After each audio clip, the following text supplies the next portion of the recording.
Today on my friend Lindura, I'm going to show you the Bantu knot hairstyle. Her hair has already been shampooed and conditioned, and from here I'm just going to section off and detangle. So as you can see, Lindura's hair has been washed and dried, and I'm going to begin by using my wide tooth tail comb to just begin to detangle and section. Once I have Lindura's hair completely detangled, I'm going to add my product.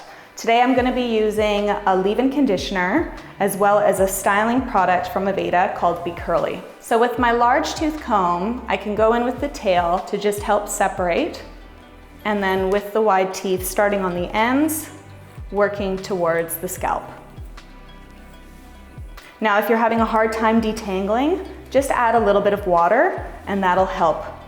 Lindura's hair is completely combed out, and I'm actually going to begin by placing a center parting.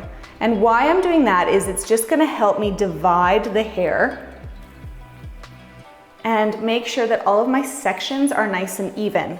I also like to start this hairstyle at the top of the head.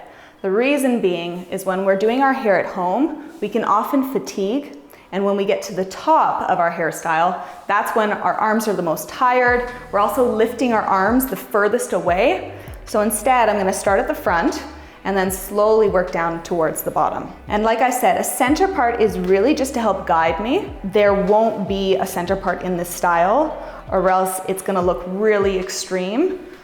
Okay, so from the side of the head, this is where I'm gonna begin my measurement.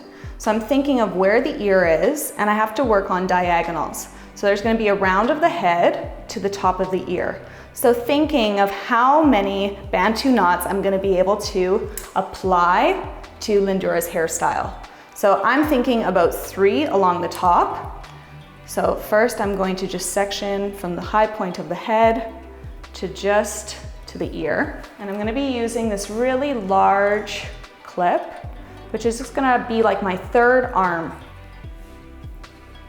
And just making sure everything is nice and even, my sections are clean, and that I'm also balanced from side to side. Now that I have the front sectioned away, I need to subsection this area into 3. So the most flattering place that you can place a sectioning is looking at the arch of the brow. So I wanna look at the arch of the brow, and I'm going to just take my first section into a slight diagonal towards the top of the head. Now this is where you want to take your time. I'm just going to clip that out of the way because I want to measure everything before I commit to my sectioning. And I like to clip things so that I can really see where my sections are. So looking at the corner of the brow and taking a slight diagonal up towards the top of the head.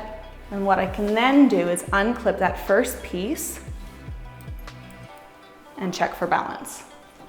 And why I don't want to have a center parting is if I was to have a center parting when Lindura drops this down, it's going to be really hard for her to style her hair with the fullness that she wants. I'm going to begin on the side, and first I'm going to layer in my product. So first I'm going to add a little bit of water.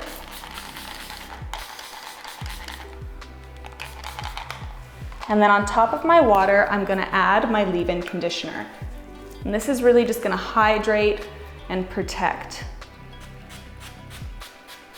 And then I'm adding a little bit of Aveda Be Curly. And this is just gonna hold the hairstyle as well as really moisturize. So I like to apply from the ends where the hair tends to be the most dry and the most porous, all the way up through to the top. I just want to comb everything through. So I'm also going to get Lindura to help me. She's going to pass up bobby pins because I'm going to be using these teeny tiny little bobby pins. Lindura's hair naturally likes to coil, and I'm just making sure to really place my knot right in the center of the section. And then I'm just going to roll or twist Lindura's hair, really making sure that I get those ends tucked in underneath. And I like to make sure that there's a little bit of room because when hair dries, it will expand a bit at the root and you don't want breakage. For extra security, I am going to use this teeny tiny little bobby pin, and I'm just going to secure it at the base. I can then also use a tiny bit of pomade to just lay down any edges. And I'm going to continue this all along the head.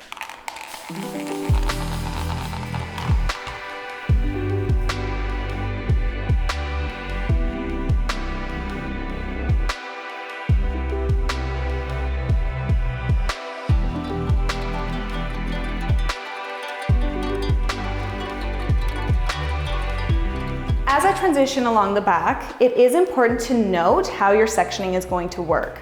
So I have 3 sections, so it works more into a triangle, and you can see that each section looks like a triangle. And this is important because as you're in the crown, you really want to make sure that your sections are even and balanced.